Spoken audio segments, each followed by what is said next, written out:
Сәлем достар, бүгін демалыс болғанда холодильниктің ішін біраз реттестірейін дедім. Бір уақытта ішінен қатқан пицца емес, колбаса тауып алдым. Бұны не істесем болады деп ұзақ ойланбастан балаларға пицца дайындап жүрейін деп ең алғаш осылай қамырын дайындап жатырмын. Дүкеннен алдында барни осындай силиконовый набор формасын алғанбыз. Бүгін содан печенье пісіріп көреміз. Балам маған көмектесіп жатыр. Ең алғаш 2 жұмыртқамызды жарамыз. Кейін қантымызды саламыз. Жақсылап миксермен осылай араластырып алатын боламыз. Қантымыз ерігенше.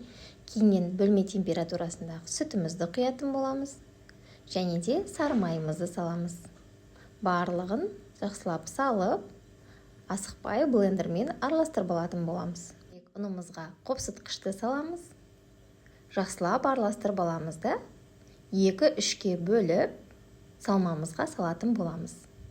Және де менде осындай болып шықты. 180 градуста 20-30 минуттай қызарғанша пісіретін боламыз. Ең бастысы үйде жасалған, ешқандай қоспасыз. Рецепт керек болса жаза кетіңіздер. Ал енді біз пиццаның салмасын дайындаймыз. Ең алғаш колбасаларды осылай турап алдым. Және де қатқан перецті қостым.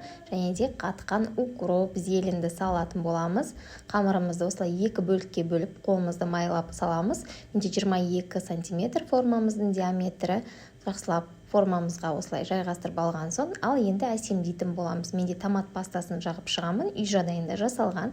Кейін барлық салмамызды саламыз да 180 градуста 30 минутқа пісіріп шығатын боламыз. Өте дәмді болып шығады, міндетті түрде жасап көріңіздер.